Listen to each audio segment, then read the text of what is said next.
एक पत्र और है, देखिए। अब हाँ, तो यहाँ पत्र लिखने के लिए नहीं मिला होगा तो इसको नहीं पता। कहीं प्रसाद बट रहा होगा पोहा वगैरह। अब ये तो प्रयागराज का मेला है तो उन्होंने सोचा प्लेट अच्छी है अपनी, झूठी तो नहीं है। हाँ देखिए, ये तो पोया खा लिया, हमें क्या लगता था। मालती यादव, सत्ती चोरा, प्रयागराज से। आप ही हैं? दोनों हाथ हिला दो एक बार। श्री शिवाय नमस्ते। मालती यादव, सत्ती चोरा, प्रयागराज से हूँ। गुरुजी, एक लोटा जल का, दाना चावल का क्या महत्व है, ये क्या वर्णन करूं। गुरुदेव, मुझे बच्चेदानी में कैंसर हो गया था। हमारे घर में सब बहुत परेशान हो गए। तब मेरी बहन की बेटी ने बताया कि शिव महापुराण की कथा आस्था चैनल पर आती है, शिव कथा को सुनो। और मौसी, उस कथा को टीवी के सामने सुन लेना और टीवी के सामने ही भगवान से प्रार्थना करना। गुरुजी, हमने वही करना प्रारंभ करा। आपके बताए अनुसार शिव मंदिर जाते, एक लोटा जल चढ़ाते, बेलपत्री उठाकर लाते, उसको खा लेते, आचमन करते शिव जी के जल का। दूसरी बार जब हम डॉक्टर को दिखाने के लिए हॉस्पिटल गए तो डॉक्टर भी अचंभे में था, मेरा कैंसर ठीक हो गया। ये शिव तत्व। बैठिए बहन, बैठिए। श्री शिवाय नमस्कार। डॉक्टर भी अचंभे में था कि मेरा कैंसर ठीक हो गया। ये शिव तत्व है, ये शंकर औघड़ी। आप भले 2 दिन की कथा मिली है, 2 दिन का प्रवचन मिला है, 2 दिन का आप शंकर के गुणगान में बैठे हो। इस व्यासपीठ से विश्वास से कहता हूं, जिस कामना से आए हो यहां से खाली नहीं जाओगे, झोली भर कर। जिस कामना से आए, आपका भरोसा बस शिव के प्रति होना चाहिए, दृढ़ होना चाहिए। आदरणीय परम पूज्य 1000 संत श्रोमणी श्री श्री रविशंकर जी महाराज जी के शिष्य आदरणीय ने कहा कि सतुआ बाबा कल के लिए भी और प्लानिंग कर रहे हैं कि कहाँ भरूं तुमको, है तो ऐसा नहीं कि कहीं। और देखो प्रशासन ने कितनी व्यवस्था संभाली है, कितनी व्यवस्था। और ये बाबा की कृपा है। आप लोग पुलिस प्रशासन हो, आदरणीय प्रशासनिक जितने भी सदस्य हो, कितना भाव से आप लोगों को संभाल करके आप लोग आनंद से। और कई लोग ऐसे हैं जो खड़े हुए हैं बस कथा का रस तत्व लेने के लिए। जैसे आदरणीय महाराज जी कह रहे थे कि कल से आपके चेहरे पर बम फटाके फूट रहे हैं, बड़ी खुशियां हैं आपके चेहरे पर। ये तो शिव तत्व आनंद है और होना चाहिए। शिव कथा कहती है, रोज रोज किसी के घर जाओगे तो तुम्हारा मान घट जाएगा। बोलो सही है? मान घट जाएगा। रोज रोज अगर किसी के घर जाओगे तो तुम्हारा मान घटेगा, सम्मान घटेगा। पर शिव महापुराण की कथा कहती है, रोज रोज शिव के मंदिर जाओगे तो तुम्हारा मान और सम्मान दोनों बढ़ेगा। रोज रोज अगर आप शंकर के मंदिर जा रहे हो, रोज रोज शिवालय जा रहे हो, रोज शिव के द्वार जा रहे हो तो तुम्हारा मान भी बढ़ेगा, सम्मान भी बढ़ेगा, इज्जत भी बढ़ेगी और नाम भी बढ़ेगा। और क्या वो दे सकता है? पूरी झोलियां भरकर भंडार भी भर देगा, ये निश्चित बात। वो शिव है, औघड़ी है, दयालु है, दाता, खाली नहीं छोड़ता। हम मानते हैं जितना बड़ा प्रागण्य है प्रयागराज मेले के हिसाब से उतना बड़ा है, पर जरूरी नहीं कि आप सब अंदर आकर बैठे। आपको जहां जगह मिले बस बैठना जरूर उसके चरणारविंद, उसकी शिव महापुराण के सम्मुख में, उसके साक्षी में। कंकर शंकर की भूमि भले बिछात नहीं हो, रज में बैठना, क्योंकि ना जाने कौन सा कंकर हमारे जीवन को संवार कर शंकर के रूप में प्राप्त हो जाए। जहां मौका मिले, जरूरी नहीं है कि आप आगे आएंगे या हम लोग आगे बुलाएंगे तब आप लोग यहाँ विराजमान। ना ना ना ना, भगवान का भजन कहीं पर भी बैठ कर करो, कोई दिखावा नहीं करना है हमको। जल चढ़ाओ शिव को, पर छल के साथ जल ना चढ़ा, शिव स्वीकार कर लिया। खबर मिली शंगी बाबा को कि शमीक बाबा के गले में मरा हुआ सर्प डाल दिया। जानकर बड़ा क्रोध आया, और क्रोध आया तो उन्होंने तुरंत श्राप दे दिया, जिस राजा ने मेरे पिता के गले में मरा हुआ सर्प डाला है उसकी मृत्यु आज से 7वें दिन तक्षक नाग के डसे से हो जाए। नाम दिया है तक्षक नाग के डसे से हो जाए। और जिस शिवालय की हम बात कर रहे हैं प्रयागराज की भूमि में, उसका नाम क्या है? तक्षकेश्वर महादेव। जरा ध्यान देना, वो कोई साधारण सा महादेव नहीं है जो प्रयागराज की भूमि पर बैठा है जनमानस का कल्याण करने के लिए।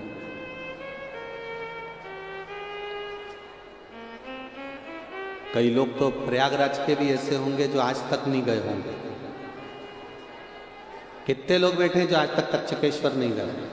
नहीं गए? थोड़ा सा पानी लिया बाजू में से है?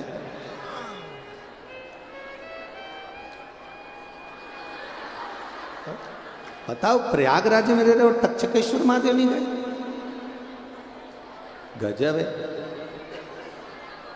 बोल बम का नारा है। जितने प्रयागराज में रहने वाले हो, कितने हो रहे? बहुत सारे। धन लो धन लो, बाकी धन धन।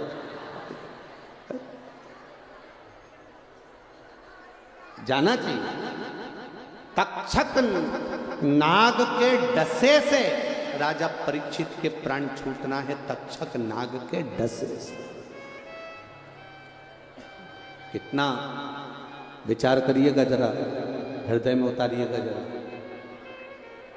श्रृंगी बाबा घर पहुंचे, शमीक बाबा के गले से सर्प उतारा और कह दिया, पिताजी मैंने उसको श्राप दे दिया, जिसने तुम्हारे गले में मरा हुआ सर्प डाला है, मैंने उसको श्राप दिया है कि तक्षक नाग के डसे से उसके प्राण छूटेंगे, और 7 दिन का मौका दिया है। कितने दिन दिए हैं?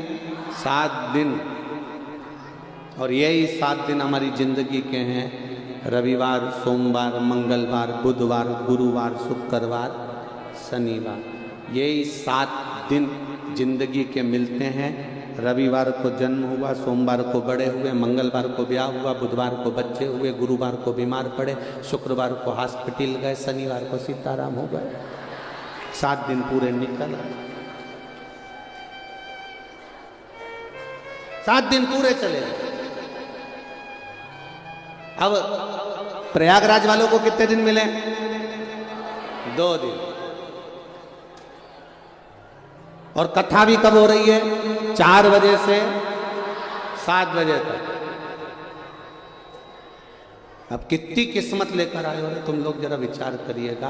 प्रदोष काल में गंगा जी का तट, यमुना जी का तट, सरस्वती का तट, और 2 दिन मतलब दोनों पार्ट मिल रहा है, इधर से दिन का, उधर से रात का, और दोनों मिलकर ये प्रदोष काल में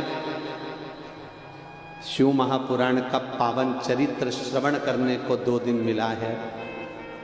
जितनी देर मिले, बाजू वाली भी अगर कछु बोले तो तुम मत बोलना, तो चुप रहना, क्योंकि एक तो 2 दिन, 7 दिन का 2 दिन मिलना कितना है।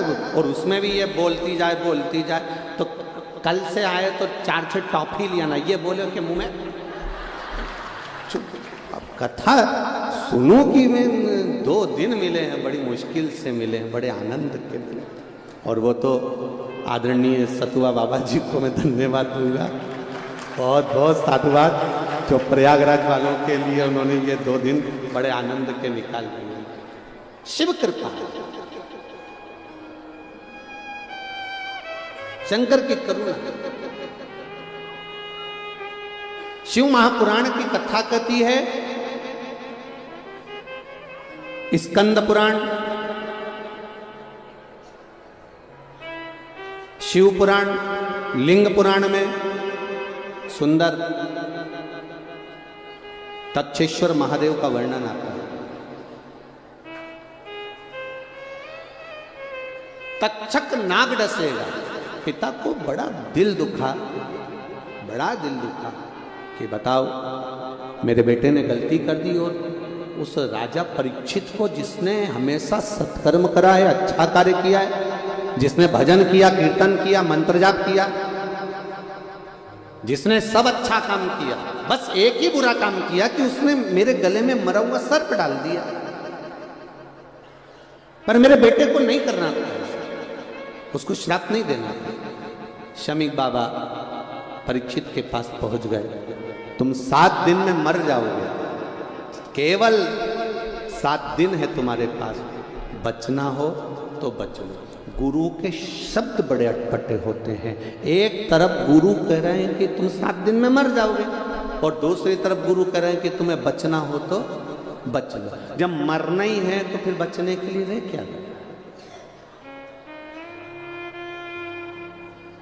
क्या रह गया बचने के? पर गुरु के शब्द बड़े अटपटे होते हैं। गुरु ने कहा शरीर छूट जाएगा, पर ये आत्मा परमात्मा का भजन कर कर इसको अमर तत्व प्रदान कर लो, जिससे ये बाद में फिर जन्म ले। जगत गुरु शंकराचार्य जी कहते हैं पुनरपि जननम पुनरपि मरणम के प्रपंच से छूटने के लिए शरीर मिला है। कोई तुमसे कहे कि तुम मेरे पास आ जाना, मैं ऐसा कर दूंगा कि जिंदगी में तुम्हारे पास दुख नहीं आएगा, तकलीफ नहीं आएगी, कष्ट नहीं आएगा, रोग नहीं आएगा, बीमारी नहीं आएगी, ये नहीं आएगा। मानव की देह मिली है, मनुष्य का शरीर 2 कारणों से मिलता है।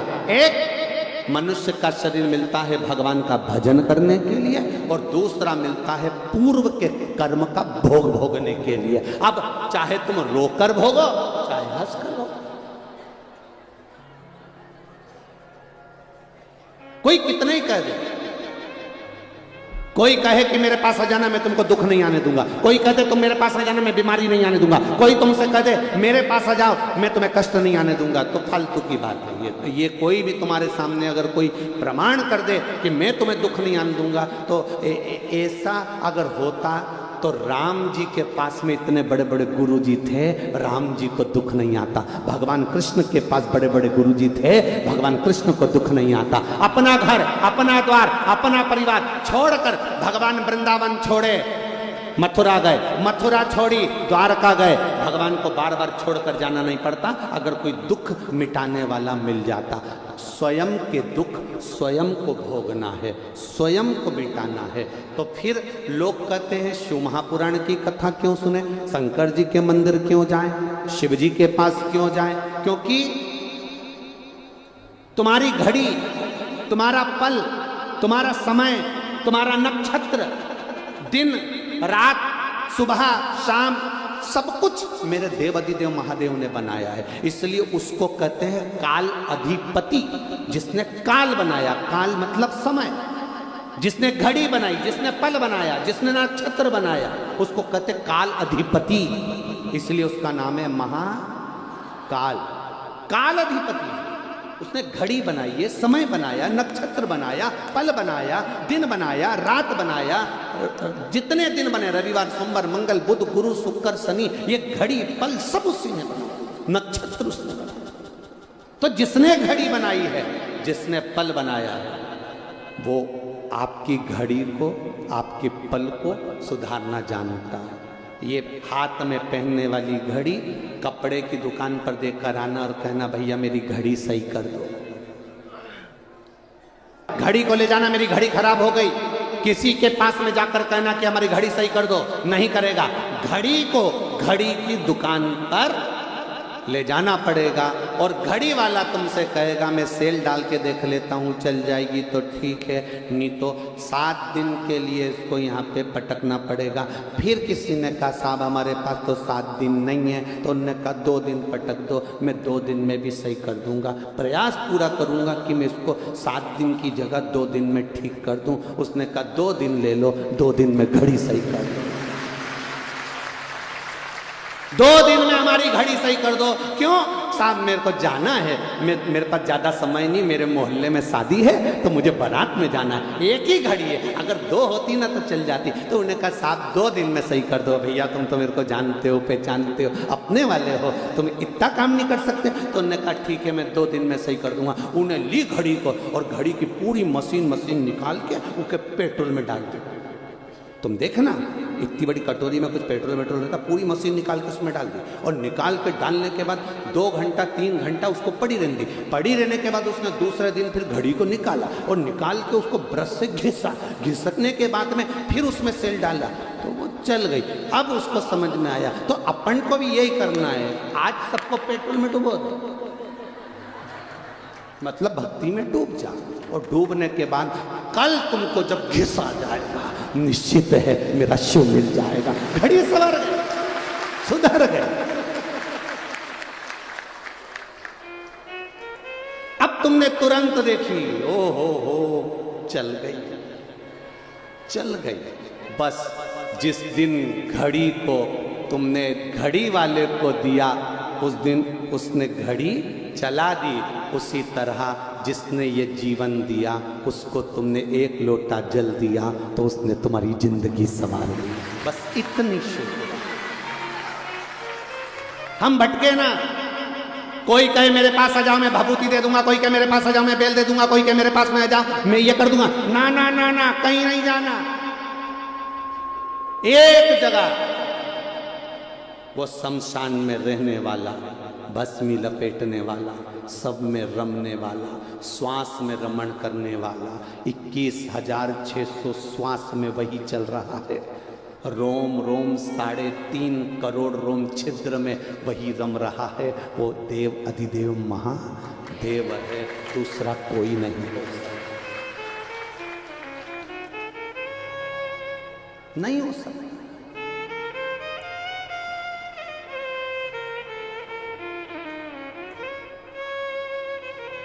मरने वाले को क्या चाहिए? जो मर रहा है, अंतिम सांसें चल रही है, अंतिम सांसें चल रही है, आईसीयू में पड़ा है, होश में पूरा है, मर रहा है, उससे पूछना रबड़ी ला दूं, मालपुआ, अब वो अंतिम सांसें गिन रहा है और ये पास में खड़ी गुलाब जामुन ला दूं, अंतिम सांसें।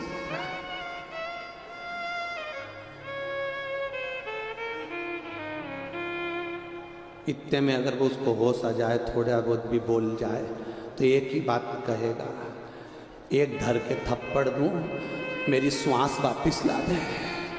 इतने में तो वो भी कहेगी मैं कहाँ से लाऊं, मैं रबड़ी ला सकती हूँ, गुलाब जामुन ला सकती हूँ, इमरती भजिया पकौड़ा ला सकती हूँ, पर श्वास नहीं ला सकती। पर श्वास वापिस भी वो ला कर दे सकता है जिसने दी थी, वो देव अधिदेव महादेव। एक पत्र आया, शादी की पत्रिका भी है, 9 फरवरी की शादी है। किन्ने दी है पत्रिका? आप ही लोगों ने दी है। श्री शिवाय नमस्ते।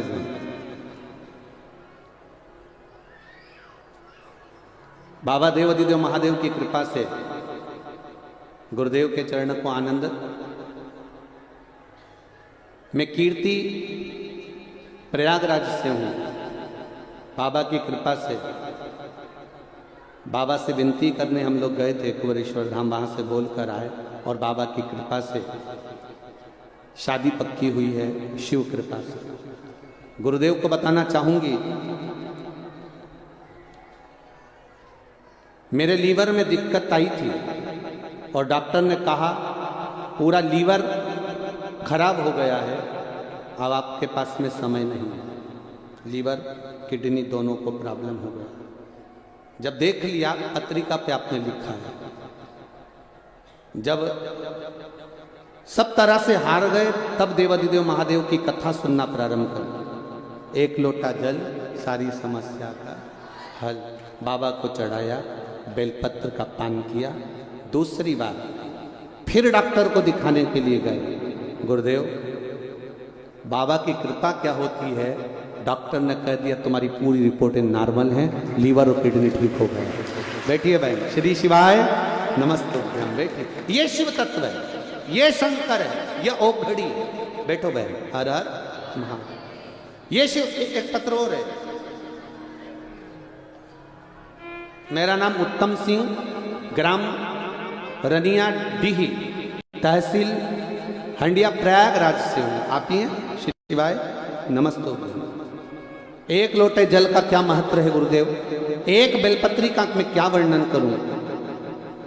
मेरे हाथ में कई सालों से गांठ पड़ी हुई थी, वो गठान बढ़ती जा रही थी, कम नहीं हो रही थी। गुरुदेव, किसी ने कहा कि टीवी पर कथा आती है, आप एक लोटा जल चढ़ाओ और कथा तो सुनो। मैंने एक लोटा जल चढ़ाना प्रारंभ करा। हमारा विश्वास पहले शिव में इतना नहीं था गुरुदेव। हम मानते हैं भगवान को, पर इतना नहीं मानते थे। गुरुदेव, शिव जी को एक लोटा जल चढ़ाते, बेलपत्री लाते, कुंदकेश्वर महादेव के नाम से उसको खाते। बाबा की कृपा से मेरे हाथ की गठान ठीक हो गई, पूरी गठान गल चुकी है और पूरा आनंद बाबा ने मुझे प्रदान करा है। बैठिए बाबू, श्री शिवाय नमस्ते। हम ये उसकी कृपा से, इसमें सियोर वाला महाराज ने कुछ नहीं करा और ना सियोर वाला महाराज कुछ कर सकता। दुनिया का दुख मिटाने की गारंटी केवल मेरे देवादिदेव महादेव के पास है, बाकी के किसी के। वो मिटाएगा। दुनिया के एक चोर चोरी करने आया और उसको कुबेर बना देता। वो रावण सोने की लंका लेकर चले जाता है। और कितना भोला मेरा देवादिदेव महादेव, कितना भोला। रावण ने कह दिया आपकी धर्मपत्नी बड़ी सुंदर है, पार्वती मैया। रावण कह रहा है मैं माता को अपने साथ लंका ले जाना चाहता हूं। ले जा। कितनी विचित्र बात है। रावण ने पार्वती जी को पालकी में बिठाया, ले जाने लगा। पार्वती जी शिव जी को देख रही, आपने अपनी अर्धांगिनी को भेज दिया। शिव जी ने कहा तू चिंता मत कर, मुझे तुझ में से एक देवी प्रकट करनी है और वो रावण लेकर जाएगा तभी प्रकट होगा। इतनी सुंदर मां पार्वती लेकर रावण चला। बीच रास्ते में भगवान शंकर ने षडानंद कार्तिकेय को भेज दिया और षडानंद कार्तिकेय बीच रास्ते में जाकर बोले अरे लंकाधिपति। कार्तिकेय ने बड़ा सुंदर स्वरूप बनाया और लंकाधिपति रावण से कहा किसको ले जा रहे हो। रावण कह रहा है दुनिया की सबसे सुंदर नारी को, पार्वती जी को लेकर जा रहा हूं। अच्छा, अरे वो देवादिदेव महादेव है, अपनी धर्म पत्नी को इतनी जल्दी तेरे को देकर भेज ही नहीं सकता। तू जो पालकी में लेके जा रहा है वो सुंदर हो ही नहीं सकती। अरे कैसे कह सकते वो सुंदर नहीं है, कैसे कह सकते वो सुंदर नहीं है। लंकाधिपति रावण ने जो पालकी में से वस्त्र हटाया, मां काल रात्रि काली उसी पालकी में बैठी हुई थी। रावण भय खाकर भागा लंका के लिए। तुरंत रावण भय खाकर भागा। पार्वती मैया महाकाली ने पीछे से रावण को पकड़ा और पकड़कर महाकाली ने कहा अब तेरा विनाश का समय आ गया। जब घर की नारी को, स्त्री को, मां को या कोई भी स्त्री को, नारी को, माता को जब कोई गलत दृष्टि से देखना प्रारंभ कर देता है, समझ लो उसका विनाश का समय नजदीक आ गया। अब उसको जाना पड़ता है। जब नारी, जब स्त्री गलत दृष्टि से देखना प्रारंभ कर दिया, समझ लो बस बर्बादी का सिरा सम्मुख में आ गया। अब जाना ही पड़ेगा, नजदीक आ गया। 7 दिन दिए हैं राजा परीक्षित को। राजा परीक्षित कहते हैं कि आप कह रहे हो कि मुझे मरना भी है और कुछ उपाय कर ले, बचना हो तो बच ले। अब बचने के लिए रह का गया, बचने के लिए क्या रहेगा।